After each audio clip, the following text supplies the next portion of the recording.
Yes. We almost got a bidet installed just for his pleasure.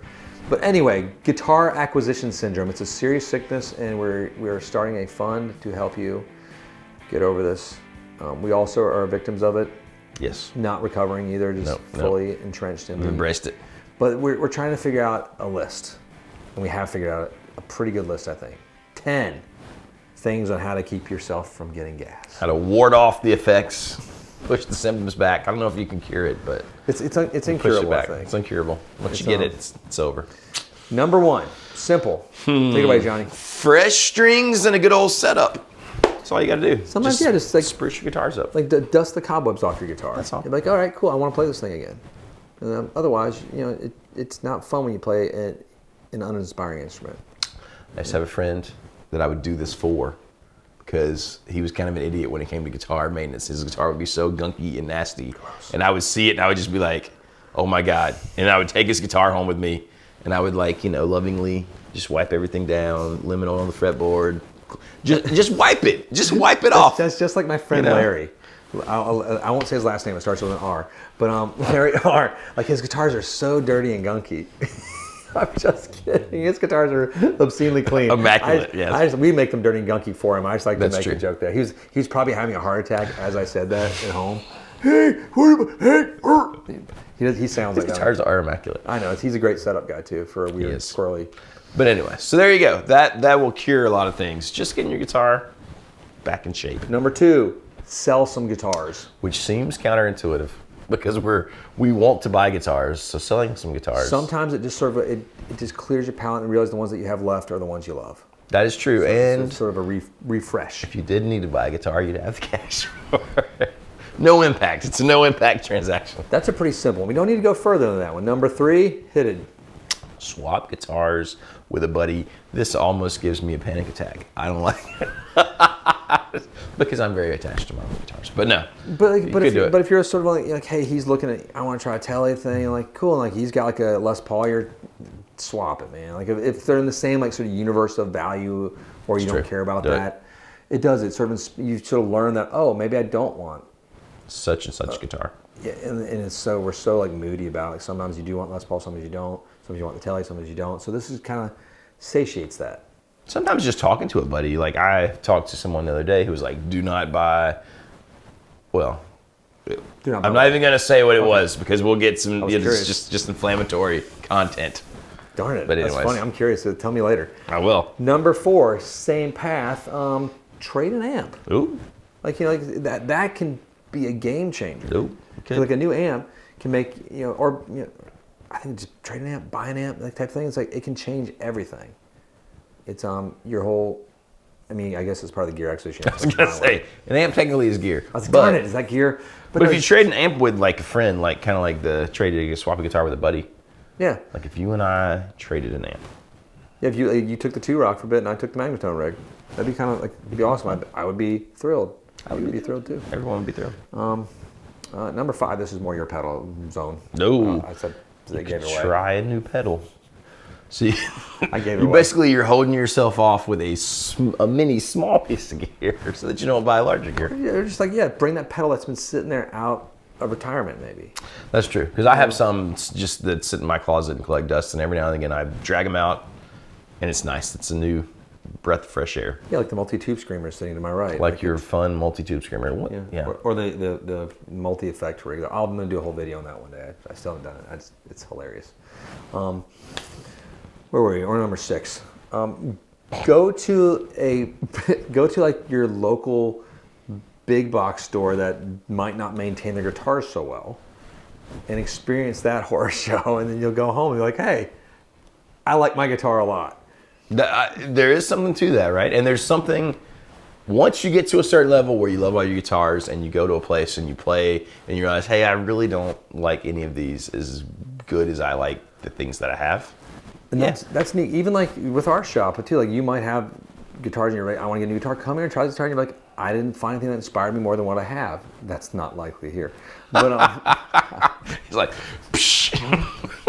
I felt like Javier Bardem when I said that. That's not likely here. Oh, that's fantastic. I fantastic. tried to be sexy for a minute. Maybe you were. It was sexy, right? You did it. You did it. It's like Valentine's Day sexiness, like rubbed off on me. But I mean, going into, like you said, like, or just a random, maybe a GC, where maybe they don't get around to changing all the strings. Maybe the guitars aren't set up very well because maybe some of them have been, hanging there for a year. And maybe that's not their thing. Maybe they're more focused on like installs and church installs or whatever. Sure. That's not their. Yeah, we're not. Well, it's just harder to maintain a store like that. But sometimes that really will cure your gas there for a bit. Yes. Oh wow, we have like our numbers list gets messed up. We're just going straight into 7. Doesn't matter. Yeah. This one's funny. I'm gonna take this one. Realize just how expensive guitars are right now.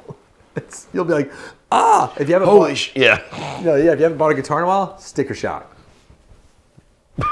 I saw a really funny thing yesterday. This is almost the same. This is totally an aside, but the guy was on one of the Facebook groups, and he's like, so I sold a guitar. I hadn't sold a guitar on Reverb for a few years. He's like, I sold the guitar, and the person paid shipping, and it was X amount. How come I only got this much money?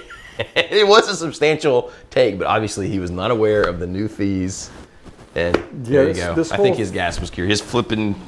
Because people want to get in this. Man, I'm going to sell it. And they're like, God, Reverb, they'll get your money. That's their job. Yeah. Number 8's a combination special. This is like combination number 2. I love that. That's confusing. Said number 8. So number 8 is just play your guitar, or inversely, just don't play for a bit. Like sometimes when I'm getting gas, I will actually do the opposite. I'll just put all my guitars down. I won't really play guitar for the week. I'll be like, then I come back.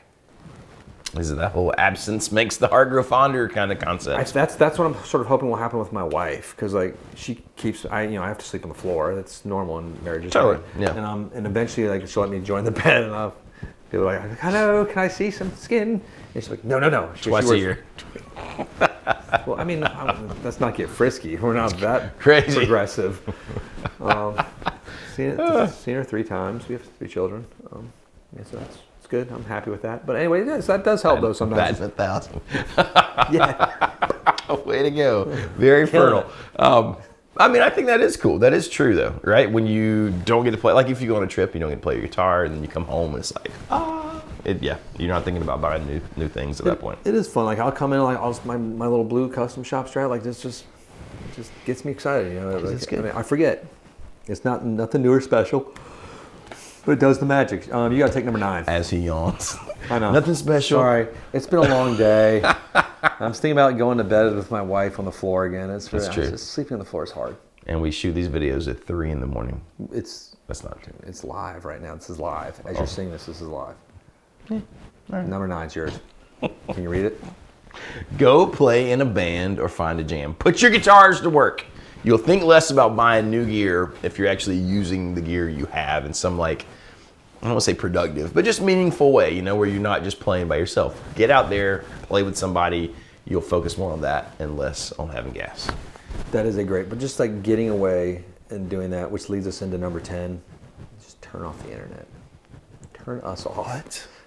Turn everyone off. For ridiculousness. Craziness. If you're having a gas explosion, just unplug the wires, because it's on your phone, it's on your watch, it's in your computer, it's everywhere. We're all trying to get to you to buy new guitars. Everyone is. Just unplug. The AI is hearing you. It's reading your mind and just pushing them out there. For us saying that, they like demonetize us in every possible way. Like, no, you can't. So you have to sell things. No, it's just like, just take a break from all this stuff, and that sort of resets you. Like, oh, I do love my toys. Like it's true. I love my Mesa Boogie Lone Star. I love that Super Reverb. I love the Squire P bass that I have. It's like these are all things I have too, but it's kind of cool. Very cool. You might find some joy there. Who would have thought? Who would have thought? People on the YouTube telling you to turn off the YouTube or the internet in general. Just take a break. I say screw that. Get on Instagram. Get on YouTube. Make sure to compare yourself to everyone else. It's all about comparison and who has the coolest thing. I thought you were talking about something else. I was like, God, my wife talks about that a lot too. It's very disappointing. She's like, how did you know all these stats, honey? So we're getting ready to leave, but speaking of stats, if anybody watched the Super Bowl the weekend, the best part, it was a great Super Bowl, by the way. I'm not going to say who my team was. They didn't win. But the Lord of the Rings commercial, no. Excited. I know they've committed to spending over $20 million per episode, so that's putting in about $350,000 per minute. It's like our budget for these videos. Exactly, same It's, budget. So Jeff there you go. Bezos, suck on it. We got Amazon money right here. Take I'm that. not saying we spend Andy that. Jassy, I'm Saying. sorry. Jeff Bezos is just chilling now. Andy Jassy, that goes to you. Good luck. Ouch. I know. Man, we got the... There you go. Hit like and subscribe. Click the bell so you don't miss videos in the future. Tell us your cures for gas in the comments. We'll see you next time.